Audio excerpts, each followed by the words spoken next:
The climb to the apex of college football continues here on the Rabbit Hole Sports and Media YouTube channel, coming off a tough loss to the Cal Bears at home. Another game in front of the faithful this week as the Runnin' Rebs come to Rohnert Park from Las Vegas. Getting into some recruiting to get things started, we got a commit from four-star interior defensive lineman Steven Brents out of Inglewood, California. We did lose out on Dylan Yanovich, a three-star gem right tackle from Arlington, Texas. He is going to Air Force. We replace him on the board with Angel Whiteheart, a left tackle from San Jose, California. We also lost out on three-star Eric Carew from Folsom. He's going to UC Santa Barbara. And then three-star guard Jonathan Kiernan from Raleigh, North Carolina will replace him. In the top 25 following the upset of the Georgia Bulldogs by the Virginia Tech Hokies, it is Ohio State at 1, Oklahoma 2, Oregon 3, A&M 4, followed by Clemson, Michigan, Georgia, Penn State, Alabama, and Virginia Tech. In the Super 2, that is 8 teams from the SEC, 6 from the Big Ten. In the Power 4, 6 ACC teams, and we now see Virginia Tech in the top 10. We could get into a thing as to how you think those back 4 teams should be ranked with Virginia Tech's head-to-head victory over Georgia, but we won't get too lost there. The American Conference has 2 teams. No one from the Big 12 cracks the top 25, and the Pac-12 is being carried by the Gauchos. In the group of 4, North Texas from the Mountain West is at 23, and from the MAC, Miami, Ohio sits at 22. Games of the week in the Pac-12, we have the promotion relegation game in our conference, the Pac-12, Wyoming visiting Texas State. This is a must-win for the Bobcats. If they lose, the best they could do is be equal with Wyoming based on conference record. And then, of course, if they lost this game, that would mean Wyoming has the head-to-head advantage and would therefore stay up. So must-win for Texas State. Number 2, Oklahoma visits number 9, Alabama in the SEC. Maryland visits Penn State in an ACC Big Ten matchup. Houston goes to Tulsa in the Big 12. Cal visits UC Santa Barbara with the winner leading the way for a title game berth. UL Monroe visits Louisiana Tech. Old Dominion visits James Madison. And the Aggies of A&M visit the Tigers of Clemson. Looking at our opponent this week, UNLV, they sit at 5-4, 2-2 in conference play. 74 overall, 75 rated offense, 74 rated defense.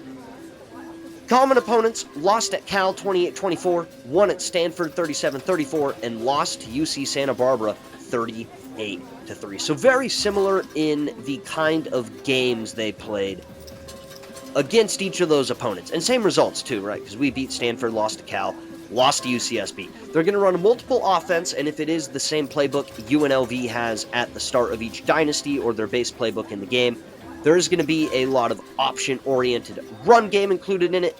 On defense, they're going to run a 3-2-6, so a lot of different levels and speed on the field.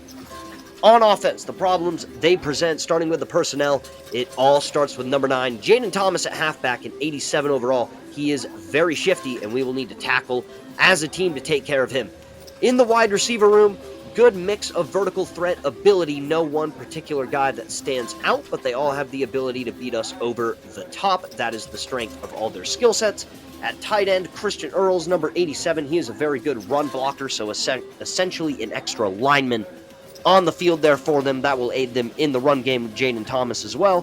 And then on the offensive line, a bit of a pass blocking lean. They struggle versus power, so that works well for us, but they have a decent mix of athleticism and strength, as well as solid ability to get blocks down the field. Within their scheme, it's going to be about the option run game most likely, so that means we need extra guys in run support, and the danger with that is, again, mixed with the plays they are running and the vertical threat of their wide receivers. If we get too aggressive and too caught looking for the run, they can beat us over the top for some big plays in the pass, and we certainly know I am prone to get over-aggressive and too far down towards the line and give up some throws over the top. So gonna have to look out for that in this one. On defense, defensive line, solid versatility. Their right and weak side end is going to be their most vulnerable run defender. We want to run at him, get him blocked. Their linebackers are rangy with a lean in zone coverage. Middle linebacker, number 15, Melvin Laster. He is their weakest link in both the run and the pass. Their left outside is going to be a little better against the pass, right outside a little better against the run. Their corners solid in man and run support. We like our matchups with CJ Peaks against any of them. At free safety, number 47, Kendrick Stark, a bit of a zone specialist with good range and good pursuit of the football. Their safeties are not great in coverage, so if we can get some shots behind them, that would be really beneficial, but a good amount of them will be playing up near the line of scrimmage more as linebackers in their scheme, so we'll see how vulnerable they truly can be in that regard. In the pass rush, from the right end in the sub formation, number 58, Jordan Eubanks, has 93 acceleration, so that could be one heck of a burst to have to deal with for our offensive line, particularly left tackle Kalen Franklin. So we will have to keep our eye on that and see if we will have to move over our tight end or running back to that side to give him some help in pass protection. Their defensive scheme, 5 to 6 DBs on the field at all times. That means lots of speed, and then the mix of versatility on their D-line could be a challenge. It could be tough to get guys blocked, again, because of the speed, and they have more faster guys than we have big guys, if that makes sense. So we're going to have some linemen, big guys, going after some safeties, faster guys, and trying to block them. And so if we get a hand on them, get them blocked, going to be really good. Probably going to completely blow them out of the play. But that's the problem, is it's going to be a little bit harder to get those guys squared up because they can move so much better than offensive linemen in general, and then a little more so compared to our offensive line. Time to get to the action. Noma, UNLV from Rohnert Park, looking to bounce back from the loss versus Cal a week ago against the 74 overall Rebels, sporting a 5-4 record, 2-2 in conference play as the two teams meet here today. Second meeting between these teams in the series last year had a thriller at Allegiant Stadium. If you haven't seen it, really recommend you go back and watch that one. Hit a game-winning throw to Scooter Page, who of course is on Kansas State now, as Lincoln sends it away, and we are going here in Rohnert Park. The defense will get first blood here in the ball game. Tyler Fernandez takes the field. The quarterback, you see the numbers, 54.6% completion percentage. That is something we would like to see continue.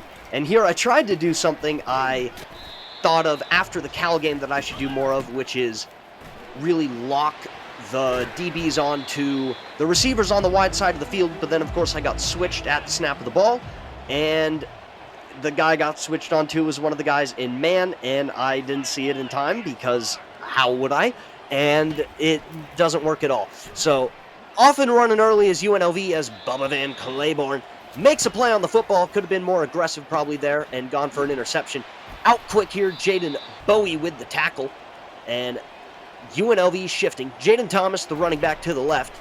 He goes out to the flat. Fernandez is going to go the other way, and it is going to be Collins and a couple of other guys, Bubba Van Claiborne in there, on the tackle.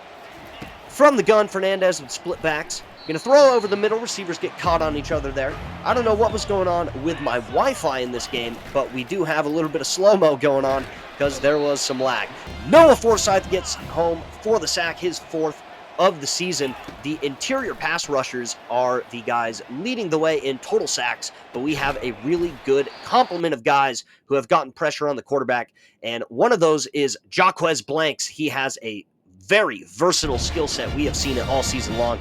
There we see him in coverage, picking up the crosser, making the play on the ball. Receiver does a nice job to hang on as the field goal goes wide left. Bagel remaining in the score column for the Rebels as the SSU offense dons the field for the first time today. And it is going to be number 7, Keontae Tyson. Just cannot cut behind that block. Can't get enough of a maneuver, I guess you would want to say, in order to execute things there. Going to go with Spencer Strickland here. There you saw the center, Tariq Williams, on a single team, and that is one of the key features of the 3-2-6 defense and 3-3-5 defenses in this game, really, is the way they align. Forces the center to do a lot of single team blocks. Normally they get a lot of help and a lot of double teams. That's why normally centers are smaller. We're not going to get that today. feel like you should be able to adjust that a little more. I get that run blocking is a little more of a set in stone kind of thing, in that your rules are really dictated by alignment, but there still should be some sort of flexibility, which does exist in real life. But nevertheless, get the stop to Marvin Holland on the return, and the offense will take the field for the second time today after a 3-and-out to open things up. Just outside of 4 minutes in this opening quarter. Cheese, please. Keontae Tyson, number 7. Only 4 yards there, but a nice slow-mo juke move as we shift on 2nd and 6 from our own 47. Slow-mo again. Spencer Strickland going to get to the outside, and he is going to get his first involvement of the day with a chunk run there, taking it into UNLV territory. Going to dial up some play action here. Going to try to high-low that defender to the right there with that flat route and corner. Can get it right into the flat quickly. Don't know what kept me from doing that, but on the run, Barnes is going to hit Strickland, and that is going to be a first down. Going to get into an inverted read, power read option here, or power read play here.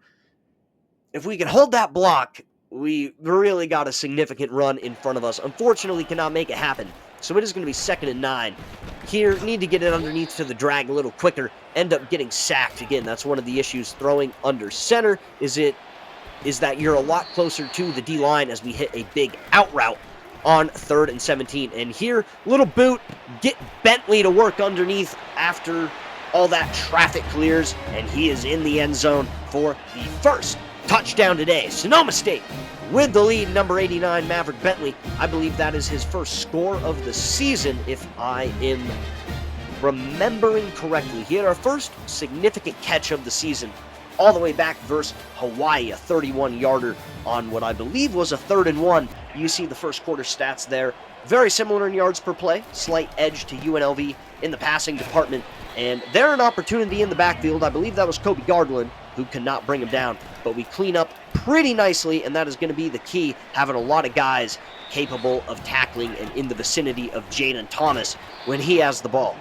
Fernandez passed up an easy opportunity and tested Jacquez Blanks. Did not work. Then we get pressure on the screen. This leads to another punt and another DeMarvin Holland return and a little fake misdirection to earn ourselves another yard. Maybe not necessary, but we don't really have the shiftiness to fake people out. So got to get creative in the return game, which is one of the weaker points of my personal game, I would say.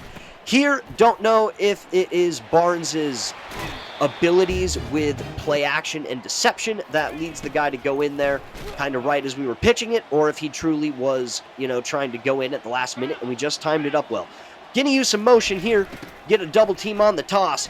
Gregory lands his block, and there is room for Tyson on the outside, and it is a first down to the UNLV 32-yard line. Play clock winding down on the 1st and 10. Nolan Knight in motion, gonna get it out to the freshman, and he is gonna get to the corner, trying to high step, again, maybe getting a little too fancy, trying to play around with the juke, see what works, but I also don't want to totally be costing us significant yardage.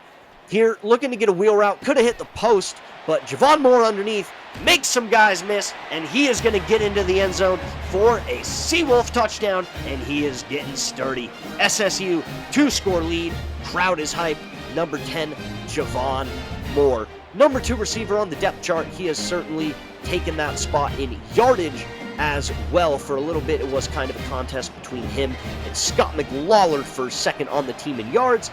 He has really cemented himself as the number 2 guy in the passing game, and that is a little more of his game, the ability to get yards after catch and make guys miss, where CJ Peaks is more of that pure route runner. On the toss, set the edge nicely. Bubba Van Claiborne takes on the block and gets the tackle, and another 3rd down for Tyler Fernandez and company. Going downfield, Noah Collins is going to get over just in time. That is a play where certainly a higher-rated receiver would probably hang on to that ball, but given the ratings, good enough play from Noah Collins right there, and another stop for this defense, who is putting up a first-half shutout. 5 minutes to go in this first half. Knight to the corner again. Cheese, please. Makes a man miss to get 6. Good to see number 4 back in the action a little bit more after being absent from the highlights a little bit as of recent. And here would be nice to get a little more help on a chip or something from the offensive line when you're going to throw in play action and then do a screen. get help from a pass interference call as Sebastian Harsh just tackled Nolan Knight, which I thought was totally legal, but I don't know, maybe someone has a better understanding of the rules, as Barnes steps up, turned down a corner route that probably could have been a big play, takes off, fumbles, Suachu bails us out with the recovery, and we are going to escape again here to the right side, TB5. Big yardage on the ground game, getting loose, showing off the improvisation in this one. Get a move Strickland around, dialed up this play on a 3rd and 7 against Cal, and I had no idea why.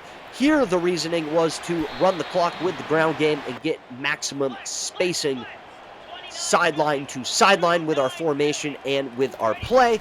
Barnes gets the keeper, gets the first. We're going to go with Tyson here. If Miguel Weeks can get out and get the block, maybe could have a opportunity to score if we could have made one guy miss with a move, but nevertheless sets up an opportunity, and L.J. Young continuing to emerge as a part of this offense back-to-back weeks with a touchdown. He has becoming a bigger piece of the puzzle for this red zone passing game. Scott McLawler, certainly the primary target in the red zone, doing a better job of finding peaks as of late, but L.J. Young getting into the mix as well, and that is nice to see, as he has a 6'4", 215-pound frame, and that size certainly is of use in that part of the field. But close out the half nicely, 21-0. Saw a nice play in the flat, contained Jaden Thomas going into the half, unlike a couple weeks ago against Nevada where we nearly gave up a game-changing score. 120 on the ground in the first half, 84 in the passing game, but all 3 touchdowns came through the air.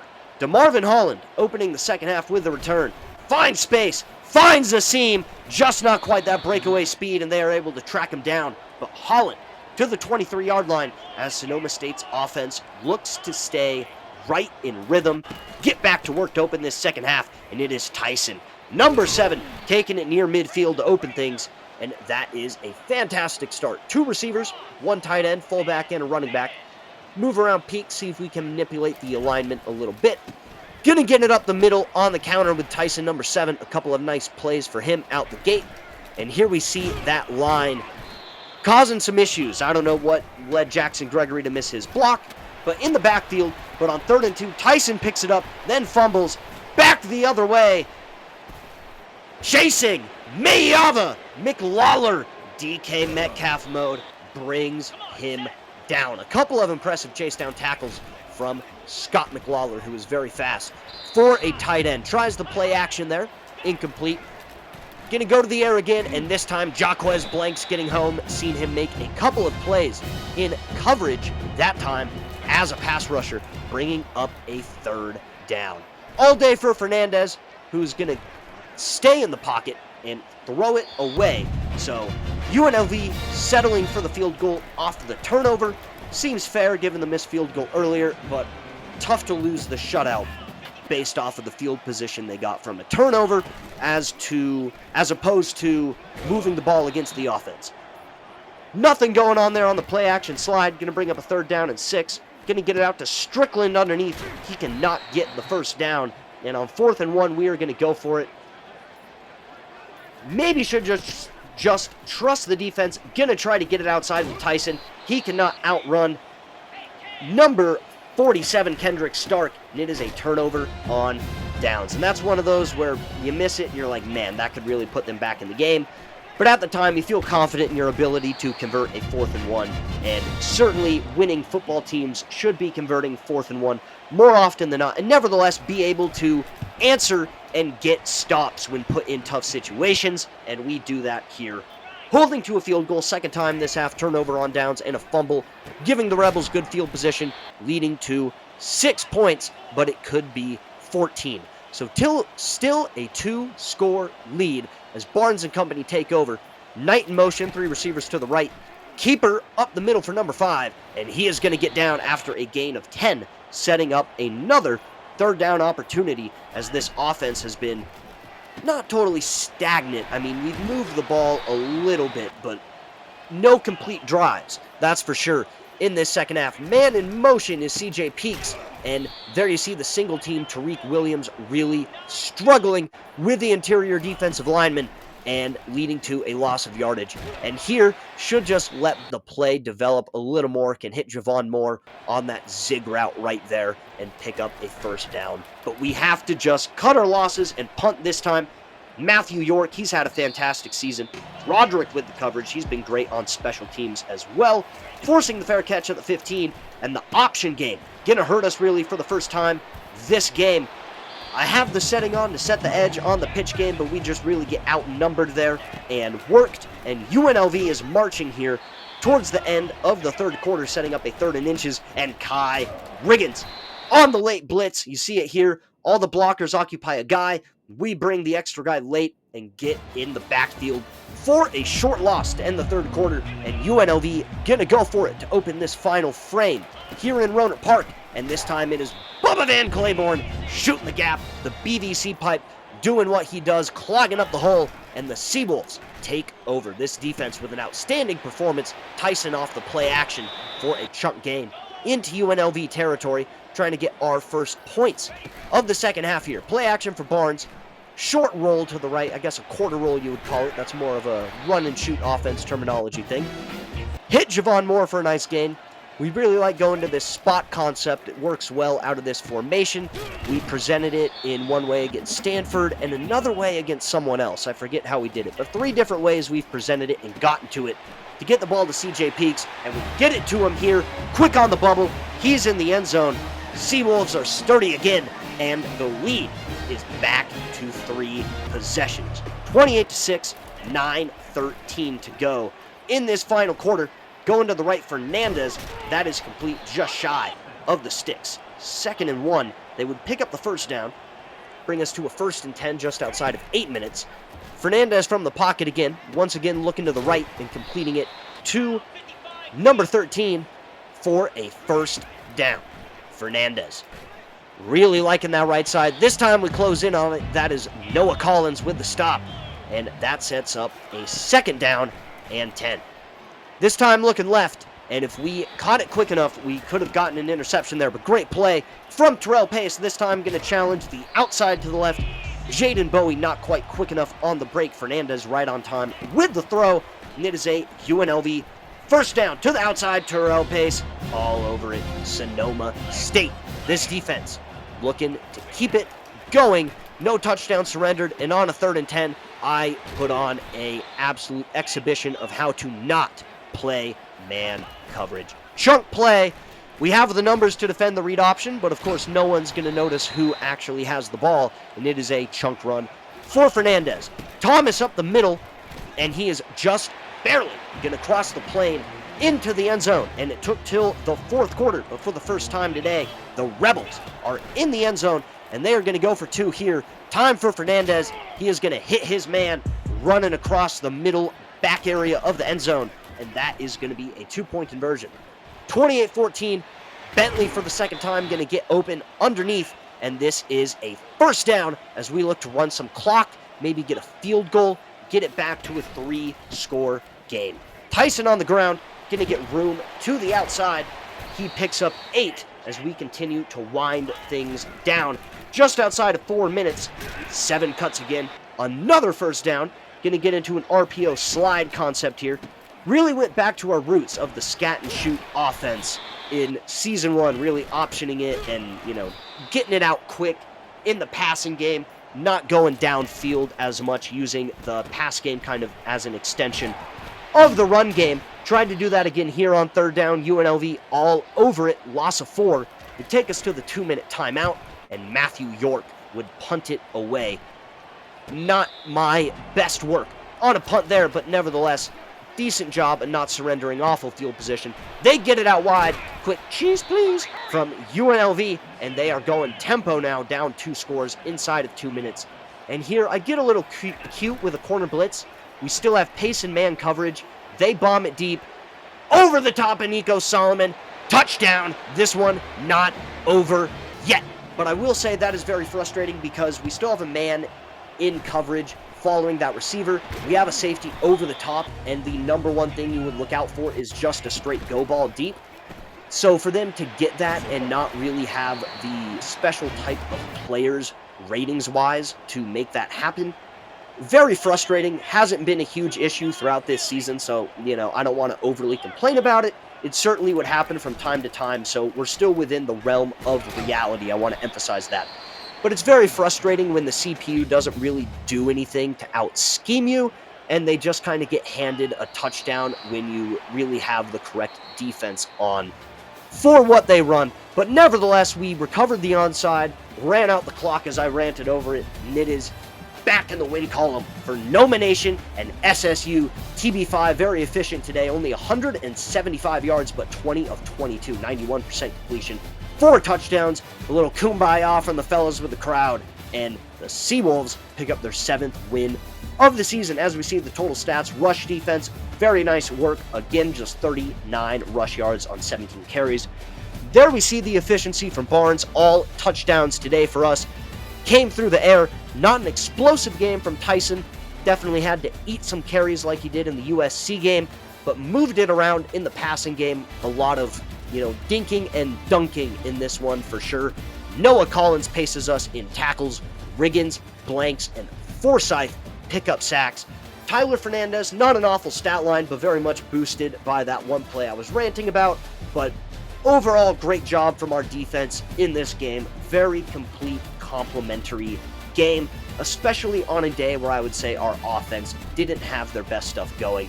And Jaden Thomas, I just missed it on the screen, but 6 receptions, so still was a good part of the game plan, part of the team, despite not being overly impactful in the rushing attack. But to wrap things up, looking at the scores from the games around the country, Texas State, a big win in a number of ways, 33-0 over Wyoming. Alabama, huge win over number 2 Oklahoma, 31-14. Penn State, 31-27 over Maryland. Tulsa, a rivalry win over Houston, 31-14. UCSB puts themselves in the driver's seat for a second straight conference title game berth with a 52-30 victory over Cal. Louisiana Tech, a 23-15 win over Monroe. James Madison squeaks out a win, 37-35 over Old Dominion, and same margin of score between Texas A&M and Clemson. It is the Aggies getting the victory in this one. But next week, we head to Laramie to take on the Cowboys.